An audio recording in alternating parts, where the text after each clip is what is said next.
Bismillahirrahmanirrahim. Assalamualaikum warahmatullahi wabarakatuh. Kami dari kelompok 1, saya Juliana. Saya Putri Aprilia. Kami akan mempresentasikan tugas dari Ibu Andriani Asra, SPD MPD, selaku dosen pengampu mata kuliah wacana. Baik, ada tugas yang telah diberikan, yaitu menganalisis dieksis dan inferensi di dalam cerpen. Langsung saja, adapun analisis dieksis yang akan dipaparkan oleh saudari Putri Aprilia, saya persilahkan. Jadi, untuk itu kita harus mengetahui terlebih dahulu apa itu dieksis. Jadi, dieksis merupakan kata penunjuk atau menunjukkan sesuatu. Istilah dieksis ini secara asal kata berasal dari bahasa Yunani, yakni dari kata dektikos, yang artinya menunjuk atau menunjukkan. Secara umum, dieksis ini memang digunakan untuk menunjuk sesuatu pada kalimat yang diucapkan maupun ditulis. Sesuatu yang ditunjuk ini bisa menunjukkan benda, orang, tempat, dan juga bisa menunjukkan waktu, sehingga tergantung konteks di dalam kalimat. Yang perlu mengecek juga kalimat sebelum dan sesudahnya untuk memastikan apa dan siapa yang dimaksud dalam kalimat tersebut.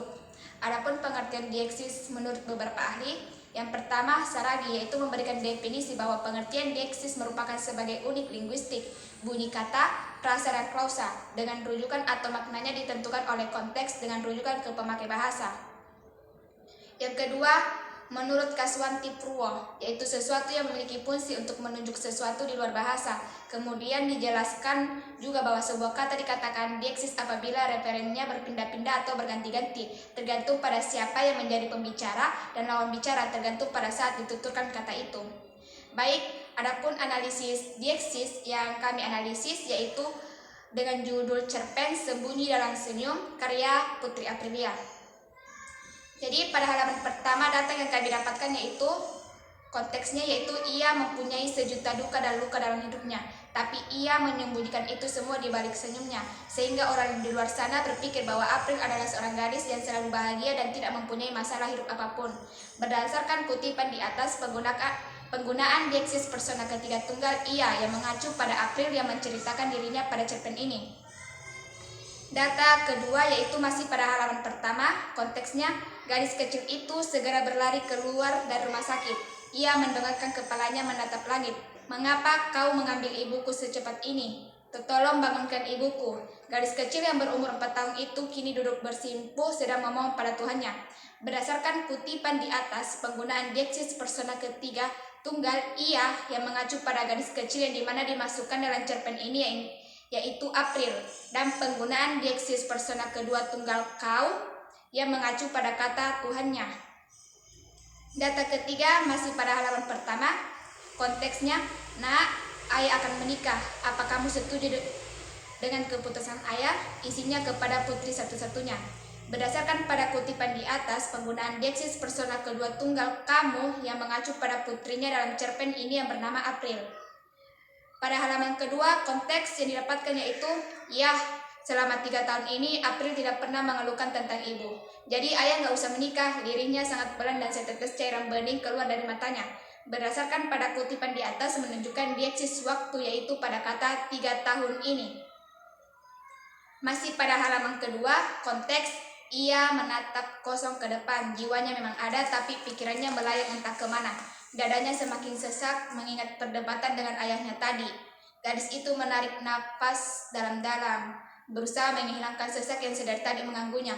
Berdasarkan kutipan di atas, penggunaan dieksis persona ketiga tunggal ia yang mengacu pada seorang gadis yaitu April, dan dieksis waktu tadi mengacu ke waktu yang belum lama dilewati. Akan tetapi dieksis waktu tadi yang terdapat dalam kutipan cerpen di atas tidak ditandai dengan detik, menit maupun jam saat berlangsungnya penuturan. Masih pada halaman kedua, konteks, karena tak mendengar jawaban dari sang anak, langsung saja ia meraih kenok pintu dan membuka pintu kamar putrinya. Berdasarkan pada kutipan di atas, penggunaan dieksis persona ia yang mengacu pada orang tua sang anak yaitu ayah. Masih pada halaman kedua, konteks, suara tamparan yang sangat keras. April yang telah ditampar oleh ibu tirinya tersenyum getir. Tamparan dan makian sudah menjadi makanan sehari-hari gadis itu akhir-akhir ini. Berdasarkan pada kutipan di atas, penggunaan dieksis waktu akhir-akhir ini mengacu ke waktu hari-hari kemarinnya. Pada halaman ketiga, konteks berbicara tentang ayahnya. Dia akan pergi meninggalkan rumah di pagi hari untuk bekerja sebagai pegawai swasta di daerahnya dan pulang saat sore hari. Berdasarkan pada kutipan di atas, penggunaan deksis dia yang mengacu pada tokoh ayat. Lalu penggunaan deksis kata penghubungnya mengacu pada deksis tempat. Itulah tadi pemaparan analisis deksis yang dipaparkan oleh Saudari Putri Afrilia. Selanjutnya analisis inferensi yang akan dipaparkan oleh saya sendiri. Baik, untuk itu kita perlu mengetahui terlebih dahulu tentang apa itu inferensi. Inferensi adalah proses yang harus dilakukan pembaca atau pendengar untuk melalui makna harfiah tentang apa yang ditulis atau diucapkan, sampai pada yang diinginkan oleh seorang penulis atau pembicara. Inferensi adalah membuat simpulan berdasarkan ungkapan dan konteks penggunaannya. Inferensi terdiri dari 3 hal, yaitu inferensi deduktif, inferensi elaboratif, dan inferensi percakapan. Nah, inferensi deduktif ini memiliki kaitan dengan makna semantik. Inferensi deduktif juga dibagi menjadi 2, yaitu inferensi langsung dan inferensi tidak langsung. Nah, apa itu inferensi langsung? Inferensi langsung itu yang kesimpulannya ditarik hanya satu premis atau posisi yang digunakan untuk penarikan kesimpulan. Sedangkan inferensi tidak langsung adalah kesimpulannya yang ditarik dari 2 atau lebih premis, proses akal budi membentuk sebuah posisi baru dan atas penggabungan proposisi-proposisi lama. Yang kedua, inferensi elaboratif adalah urutan dari sederhana ke kompleksan atau dari umum ke rinci yang memiliki karakteristik khusus. Sedangkan inferensi percakapan adalah inferensi yang dapat terjadi dalam tuturan ataupun percakapan.